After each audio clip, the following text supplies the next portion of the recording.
Iran जिद रहा है, लोग सड़कों पर है।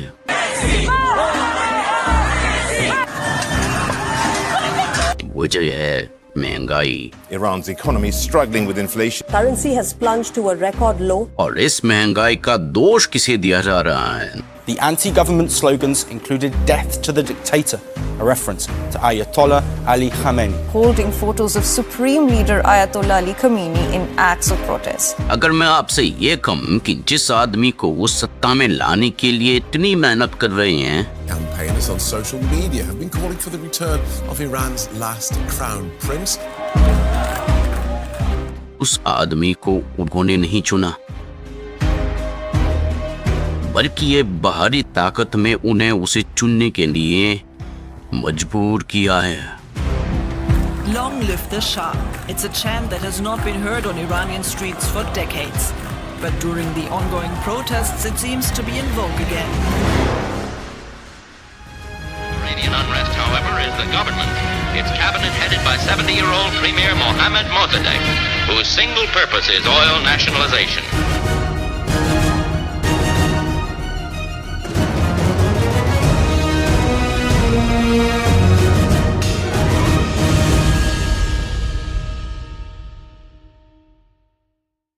ईरान में आज जो समस्या खड़ी हुई है, इसकी नींव काफी पहले डाली जा चुकी थी, क्योंकि आज से 75 साल पहले ईरान में एक ऐसा नेता खड़ा हुआ जिसने वो कर दिखाया जिसकी कीमत ईरान आज तक भुगत रहा है। मोहम्मद मोसादेग, ईरान का एक लोकप्रिय और देशभक्त नेता।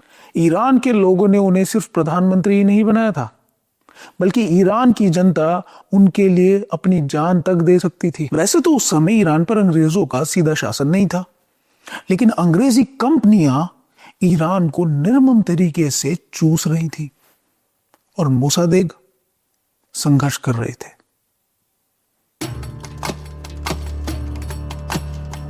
साल था 1950।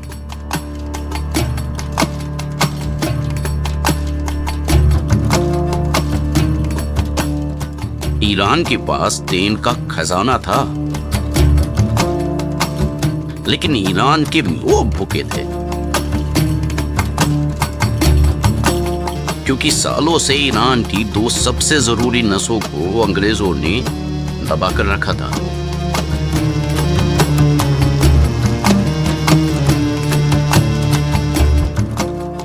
पहला तो तेल और दूसरा पूरे देश की अर्थव्यवस्था।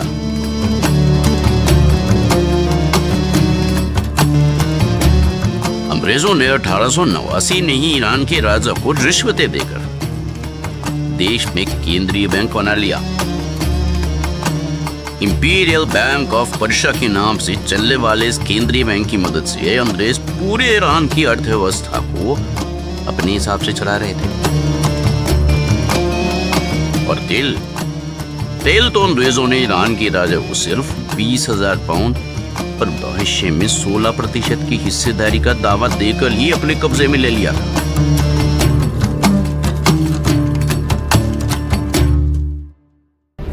ब्रिटिश कंपनीज वहां से तेल निकालती, रिफाइन करती और पूरी दुनिया में बेचकर अरबों कमाती। लेकिन ईरान को क्या मिलता? मुनाफे का केवल 8 से 16% और अंग्रेजों की फैक्ट्रियों में मजदूरों की नौकरी। ये अंग्रेजी फैक्ट्रियां जिस जमीन पर बनी थी, वो जमीन ईरान की। उन फैक्ट्रियों में मेहनत करने वाले मजदूर भी ईरान के और जमीन से निकलने वाला तेल भी ईरान का। लेकिन मुनाफा अंग्रेजों का। ईरान के मजदूरों का सिर्फ खून चूसा जा रहा था। ऐसे समय में जब कोई इस विदेशी गुलामी के खिलाफ आवाज उठाने की हिम्मत तक नहीं कर पा रहा था, तब एक असली देशभक्त नेता खड़ा हुआ, मोहम्मद मोसादेग। मोसादेग ने ईरान की जनता को इस दास्ता से मुक्त कराने का वायदा किया। जनता उसके पीछे जुटती चली गई और वो लोकतांत्रिक तरीके से इलेक्शन में जीतकर देश का प्रधानमंत्री चुनकर आया। सत्ता संभालते ही उसने अंग्रेजों से आंख मिलाकर कहा, हमें तेल उद्योग में 50% हिस्सा चाहिए। अंग्रेजों ने घमंड में मना कर दिया। मोसादेक डरने वालों में से नहीं था। उसने संसद में वोटिंग करवाई और 20 मार्च 1951 को ईरान के तेल का राष्ट्रीयकरण कर दिया। कह दिया कि ईरान का तेल अब सिर्फ ईरान के लोगों का ही है।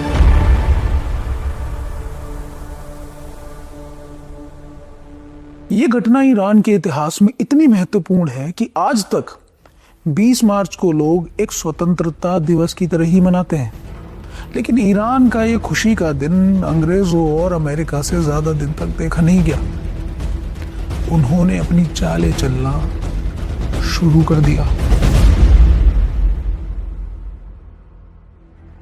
अमेरिका और ब्रिटेन की ऊंची ऊंची इमारतों में बैठे ये शैतानी लोग, जिन्हें दुनिया यहूदी ज़ायनिस्ट बैंकस के नाम से जानती है,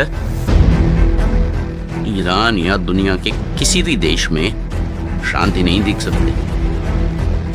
इनका मकसद दुनिया को अपने कदमों के नीचे लेकर आना है और उस मकसद के बीच में खड़ा था मोहम्मद मोसादेक। इन्होंने मोसादेक को हटाने के लिए ऑपरेशन एजेक्स लॉन्च किया। अमेरिका की खुफिया एजेंसी CIA और ब्रिटेन की खुफिया एजेंसी MI6 में ईरान में बोरियां भर भर कर पैसे भेजे, गुंडे खरीदे और दंगे करवाए। लेकिन तख्ता पलट में ही हुआ। इस पहली कोशिश में वो फेल हुए, तो कि जंग का मोसादेक के साथ थी। उन्होंने अब दोबारा कोशिश की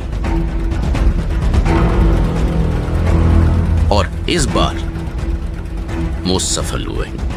They advanced towards Mossadegh's house. Meanwhile, the Rashidians and their friends mobilized their mobs to do battle with Mossadegh's supporters. साल 1954 में तख्ता पलट हुआ और मोहम्मद मोसादेक को हटाकर अपनी एक कठपुतली मोहम्मद रजा शाह पहलवी को उस गद्दी पर बैठा दिया।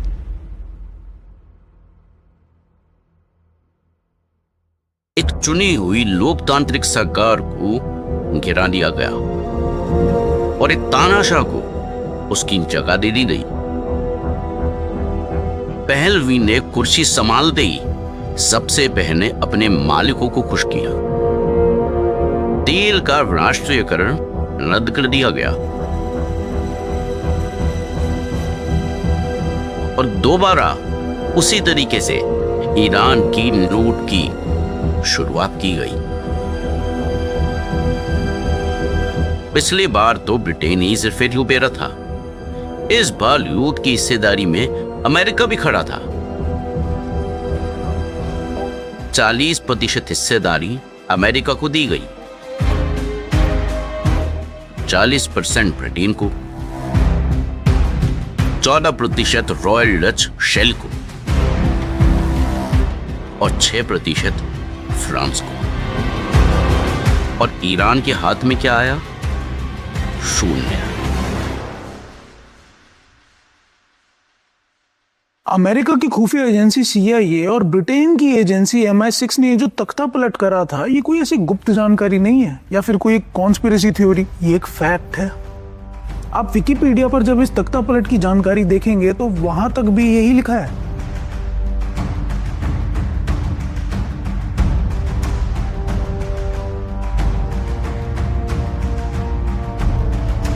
और आज जो अमेरिका वहां पर लोकतंत्र लाने का एक नाटक कर रहा है, असलियत में वहां की एक लोकतांत्रिक सरकार का कत्ल भी तो उसी अमेरिका ने ही किया था। लेकिन अमेरिका की ये चाल ज्यादा समय तक चल नहीं पाई। ईरान की जनता समझ गई और उसने एक क्रांति को जन्म दिया। साल 1979 ईरान के इतिहास में एक महत्वपूर्ण साल। ईरान ने आयतुल्ला खुमैनी के नेतृत्व में अमेरिका की कठपुतली रजा पहलवी के खिलाफ मोर्चा छेड़ दिया। देश भर में छोटे छोटे प्रदर्शन हो रहे थे। ये प्रदर्शन आंदोलन में बदल गए और आंदोलन क्रांति बन गई।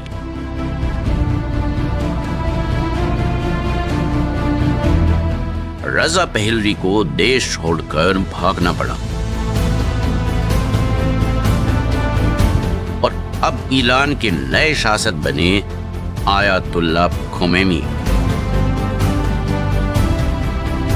खुमैनी ने आते ही फिर से वही किया, विदेशी कंपनियों को बाहर का रास्ता दिखाया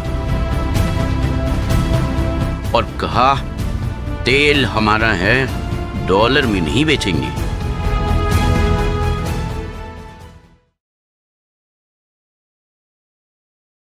अंग्रेजों के समय से लेकर आज तक इन बैंकर्स ने ईरान को हर तरीके से झुकाने की कोशिश करके देख ली।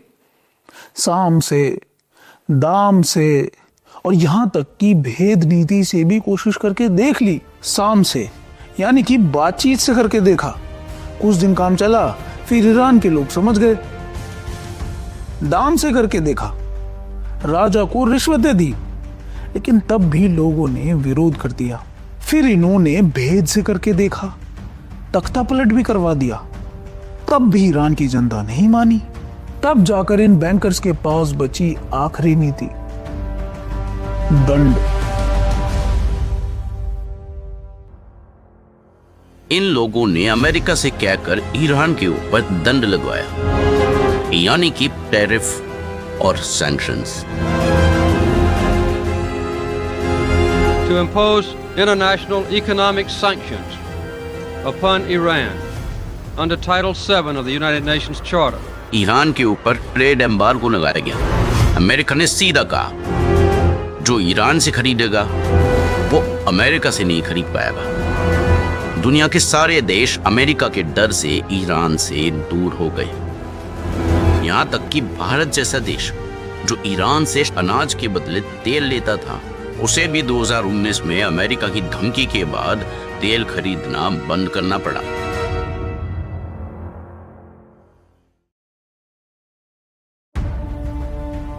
यह नफरत सिर्फ तेल तक ही सीमित नहीं थी।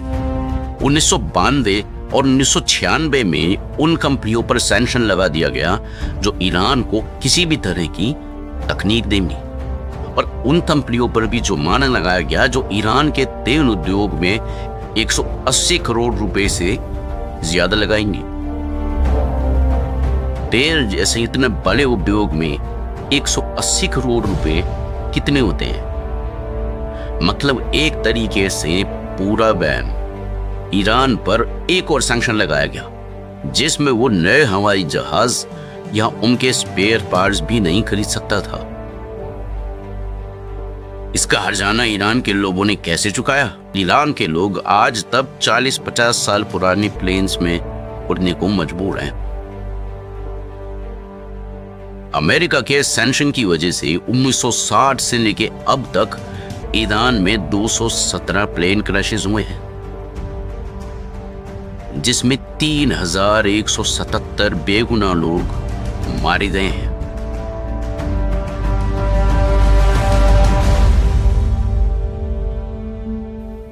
ये सब कुछ जो अमेरिका ने ईरान के साथ किया, वो इसलिए ही किया था ताकि आगे चलकर ईरान ऐसी हालत में खड़ा हो जाए जिस हालत में वो आज है।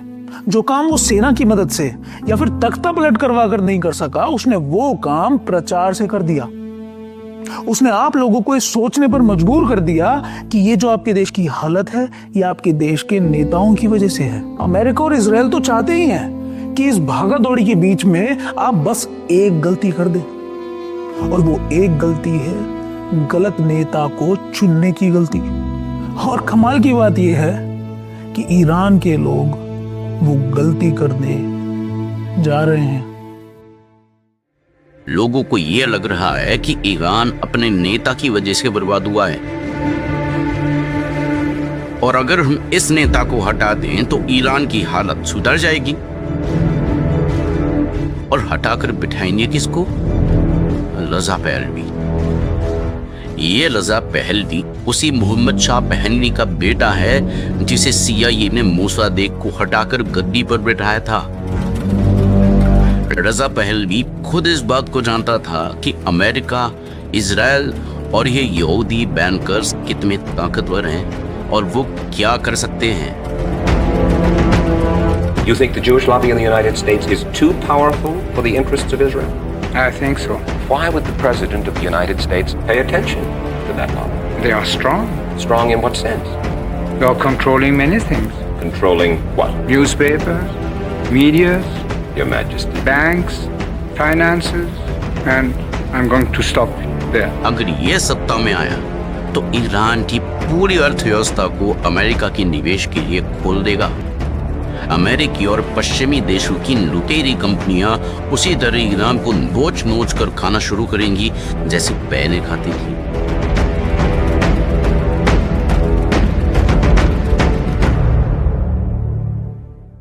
खुद अमेरिका ही अपने देश के मुख्य इंफ्रास्ट्रक्चर में किसी बाहरी कंपनी को नहीं आने देता, लेकिन वो मुक्त व्यापार के नाम पर दूसरे देशों में अपनी कंपनियों को भेजता है, क्योंकि वो जानता है कि देश के मुख्य संसाधन और इंफ्रास्ट्रक्चर पर देश की सरकार का ही मालिकाना हक होना चाहिए।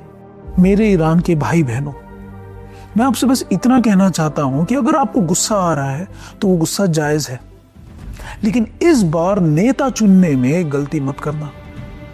आयतुल्ला पसंद नहीं है, कोई बात नहीं, लेकिन इस बार एक ऐसा नेता चुनना जो आपके बीच में से हो, समझदार हो, ईरान की और दुनिया की अर्थव्यवस्था को जानता हो, निडर हो और सबसे ऊपर एक देशभक्त हो।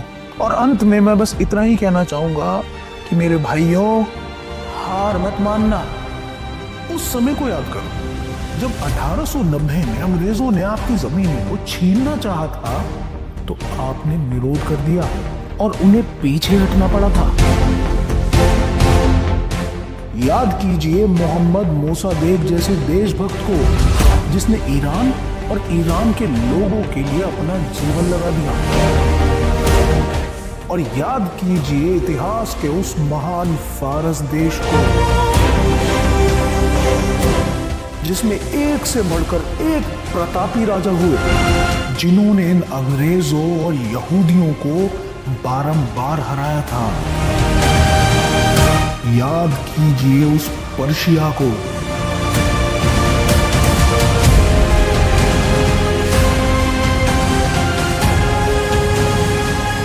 जो किसी के आगे झुकता नहीं था, बल्कि दुनिया को अपने आगे झुकाता था।